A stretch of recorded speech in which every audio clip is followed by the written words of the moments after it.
पंचम अध्याय। ऋषि बोले, प्राचीन समय में शुंभ निशुंभ दोनों असुरों ने बल के मद में आकर इंद्र का त्रिलोकी का राज्य और यज्ञों के भाग छीन लिए। उन्हीं दोनों ने सूर्य, चंद्रमा, कुबेर, यम, वरुण का अधिकार पा लिया। वायु एवं अग्नि का काम भी वे ही करने लगे। देवताओं को तो अपमानित, पराजित एवं राज्य भ्रष्ट करके स्वर्ग से निकाल दिया। जिनके अधिकार उन दो असुरों ने छीन लिए थे, वे सभी देवता अपराजिता देवी का स्मरण करने लगे। उस देवी ने तो हमें वर दिया हुआ है कि आपत्ति काल में मेरा स्मरण करने पर तुम्हारे संकट तत्क्षण मैं दूर कर दूंगी। यही वर विचार करके गिरिराज हिमालय पर सभी देवता पहुंचे और वहां भगवती की स्तुति करने लगे। देवता बोले, देवी एवं महादेवी को नमस्कार हो, शिवा को नमस्कार हो, प्रकृति भद्रा को नमस्कार हो। हम संयम उस भगवती को प्रणाम करते हैं। दुर्गम संकट से पार कराने वाली दुर्ग पारा, सार रूप सारा, सर्वकारिणी ख्याति कृष्णा धूम्रा देवी को नमस्कार हो। अत्यंत सुंदर एवं भयंकर रूप जगत की प्रतिष्ठा रूपा कृति देवी को एवं संपूर्ण प्राणियों में विष्णु माया नाम से शब्दित है, उसे नमस्कार हो। जो देवी सभी प्राणियों में चेतना कही जाती है, जो देवी सब प्राणियों में बुद्धि रूप से स्थित है, जो देवी सभी जंतुओं में क्षुधा रूप से स्थित है, जो देवी सभी जंतुओं में छाया रूप से स्थित है, जो देवी सभी प्राणियों में शक्ति रूप से स्थित है, उसे बार बार नमस्कार हो। जो देवी सभी प्राणियों में तृष्णा रूप से स्थित है, जो देवी सभी प्राणियों में क्षमा रूप से स्थित है, जो देवी सभी जंतुओं में जाति रूप से स्थित है, जो देवी सभी प्राणियों में लज्जा रूप से स्थित है, जो देवी सभी प्राणियों में शांति रूप से स्थित है, उसे बार बार नमस्कार हो। जो देवी सब प्राणियों में श्रद्धा रूप से स्थित है, जो देवी सभी प्राणियों में कांति रूप से स्थित है, जो देवी सभी प्राणियों में शांति रूप से स्थित है, उसे बार बार नमस्कार हो। जो देवी सब प्राणियों में श्रद्धा रूप से स्थित है, जो देवी सभी प्राणियों में कांति रूप से स्थित है, जो देवी सभी प्राणियों में लक्ष्मी रूप से स्थित है, जो देवी सब प्राणियों में वृत्ति रूप से स्थित है, जो देवी सभी जंतुओं में माता रूप से स्थित है, जो देवी सभी प्राणियों में भ्रांति रूप से स्थित है, जो देवी सभी प्राणियों के इंद्रियों की अधिष्ठात्री है, उसी प्रकार सब में व्यापक है, उस देवी को बार बार प्रणाम हो। जो देवी इस सारे जगत में व्यापक होकर चैतन्य रूप से स्थित है, उसे बार बार प्रणाम हो। प्राचीन काल में अपने मनोरथों की सिद्धि के लिए देवताओं ने जिस देवी की स्तुति की, इसी प्रकार कई दिनों तक सुरपति इंद्र जिसकी सेवा करता रहा, वह मंगल रूपा परमेश्वरी हमारे मंगल एवं कल्याण करे और हमारी आपत्तियां दूर करे। दुष्ट दैत्यों से संतापित हम संपूर्ण देवता जिस भगवती ईश्वरी को प्रणाम कर रहे हैं और जो भक्ति पूर्वक नम्रता के स्वरूप मनुष्यों द्वारा स्मरण की जाने पर उनकी सभी विपत्तियों का नाश कर देती है, वह हमारी सभी विपत्तियां दूर करे। ऋषि बोले, हे राजन, देवता लोग जब इस प्रकार भगवती की स्तुति कर रहे थे, उस समय श्री गंगा जी के जल में स्नान करने के लिए पार्वती जी आई। उस समय सुंदर भौहों वाली पार्वती जी ने देवताओं से कहा कि आप लोग किसकी स्तुति कर रहे हो। तब उनके शरीर कोश से प्रकट होकर शिवा बोली, ये देवता तो शुंभ दैत्य के निकाले हुए एवं संग्राम में निशुंभ से पराजित हुए मिलकर मेरी ही स्तुति कर रहे हैं। पार्वती जी के शरीर कोश से श्री अंबिका जी का प्राकट्य हुआ। इसी कारण सारे संसार में यह कौशिकी नाम से प्रसिद्ध है। इस प्रकार जब कौशिकी प्रकट हुई तब श्री पार्वती जी रूप में काली हो गई। हिमालय में रहने के कारण इनका काली का नाम विख्यात हुआ। उसके अनंतर शुंभ निशुंभ के नौकर चंड तथा मुंड ने वहां आकर उस अंबिका देवी को देखा, जो उस समय परम सुंदर रूप धारण कर रही थी। उन दोनों ने शुंभ दैत्यों को जाकर कहा कि महाराज, हिमालय को अपनी कांति से प्रकाशित करती हुई एक परम सुंदर स्त्री वहां बैठी है। वैसा उत्तम परम सुंदर रूप किसी ने भी कहीं देखा ना होगा। हे असुरराज, वह देवी कौन होगी? इस बात का आप ही पता लगाइए। वह स्त्री क्या रत्न ही है? उसके तो सभी अंग बड़े मनोहर हैं। अपनी दिव्य कांति से दिशाओं को प्रकाशित कर रही है।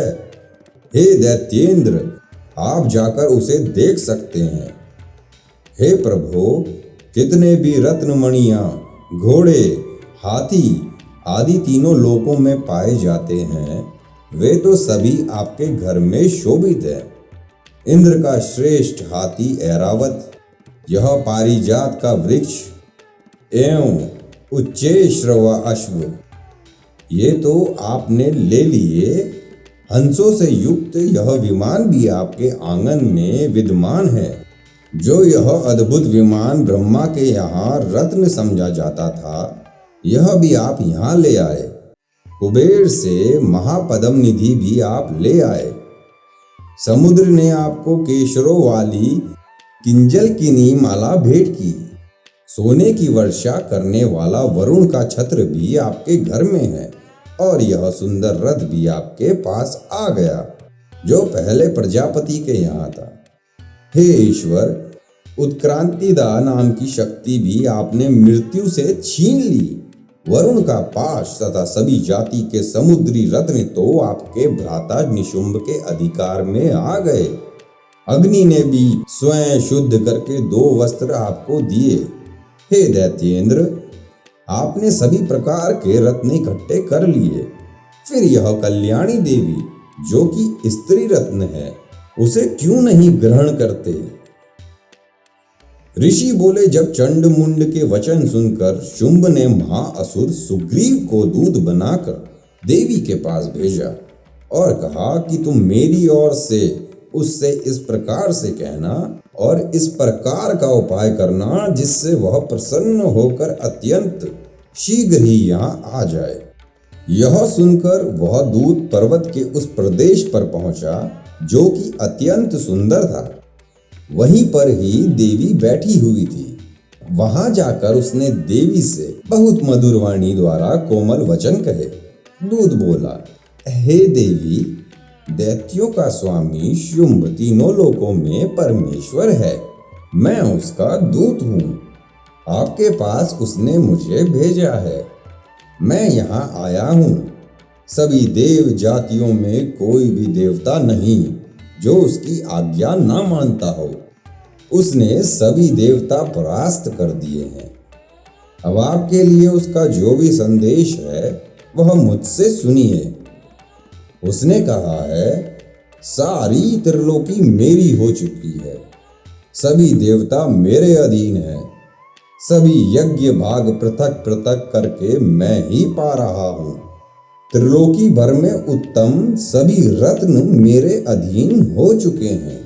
उसी प्रकार इंद्र के वाहन श्रेष्ठ ऐरावत हाथी को मैंने छीन लिया है। देवताओं ने क्षीर समुद्र से उत्पन्न उच्चैश्रवा नामक अश्वरत्न प्रणाम करके मुझे भेंट कर दिया है। और भी जितने देव, गंधर्व एवं नागों के पास रत्न रूप वस्तुएं थी, वे सब की सब हे सुंदरी मेरी हो चुकी हैं। हे देवी, अब हम तुमको स्त्रियों में एक रत्न मान रहे हैं। इस कारण अब आपको भी हमारे पास आ जाना चाहिए, क्योंकि हम तो रत्नों के भोक्ता हैं। अब तुम्हारी इच्छा है, मुझे अथवा मेरे पराक्रमी भ्राता निशुंभ को इन दोनों में से किसी को वर लो। क्योंकि तुम रत्न रूप हो।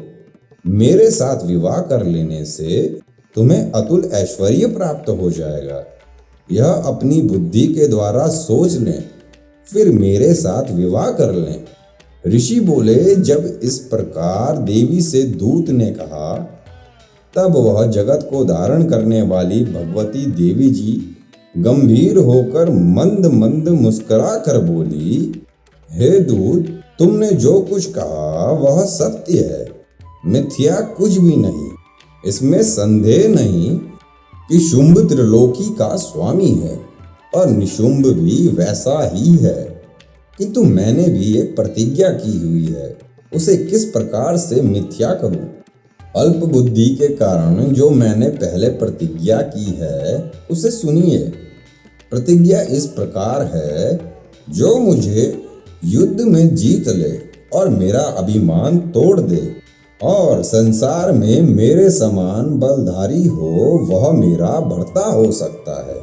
शुंभ आए अथवा महाअसुर निशुंभ आ जाए, मुझे जीतकर शीघ्रता से पाणी ग्रहण करे, देर करने की आवश्यकता ही नहीं।